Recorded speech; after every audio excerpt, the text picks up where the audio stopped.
আগের ব্লগে তো দেখেইছো রাত 12টায় ডোডিয়ার পাপার কেক কাটিয়েছি, বেলুন ফুলিয়ে ঘর সাজিয়েছি। ঘুম থেকে উঠে পড়াতে যাচ্ছি, তখনও দেখছি গেটে বেলুনগুলো একদম ঠিকঠাক আছে। পাপা ডোডির বার্থডেতে এত বিজি ডে কাটিয়েছি যে একটাও ভিডিও বানাতে পারিনি, তাই 2 দিনের ব্লগ একসাথে ছাড়ছি। 2-3 দিন ধরে এক তো সর্দি, দিনটা এত হেক্টিক গেছে যে মাথা এত যন্ত্রণা করছিল যে কি বলবো। কিন্তু আমি তো আগেও বলেছি যে আমি কোনো কিছুতেই কোনো কাজ ফেলে রাখি না, যাই হয়ে যাক কাজটা কমপ্লিট করি যতক্ষণ শরীর দেয়। পড়িয়ে বেরিয়ে ছোটো মাসে দেখেছিলাম একটু সাইবার ক্যাফে কয়েকটা ডকুমেন্ট বার করতে।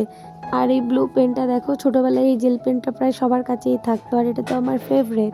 এত শরীর খারাপের মধ্যেও দেখো নেমন্তন্ন ছাড়া যাবে না, সেজে গুজে পটের বিবি সেজে চলে গেছি নেমন্তন্ন খেতে। আসলে স্টুডেন্টের বার্থডে ছিল, সেখানেই গেছিলাম। আর স্নেহারানীর এখানে ফটো সেশন চলছে। আমার স্টুডেন্টের ভাই নিজেকে বাবলসের মধ্যে পেঁচিয়েই দেখো বাবলস ফাটিয়েই যাচ্ছে। ছোট পান্ডা বাচ্চা মনে হচ্ছে, কি কিউট লাগছে না? ছোটবেলায় আমরাও সবাই হয়তো এইরকম উটপাটাং হারকাত করেছি যে আমাদেরকে দেখেও সবাই এরকম হাসতো। তারপর আর কি, আমার বার্থডে গার্ল কেক কাটলো, খাওয়া দাওয়া করলাম, বাড়ি চলে এলাম। এভাবেই একটা সুন্দর দিন শেষ হলো। দেখা হচ্ছে পরে মিনি ব্লগে। টাটা।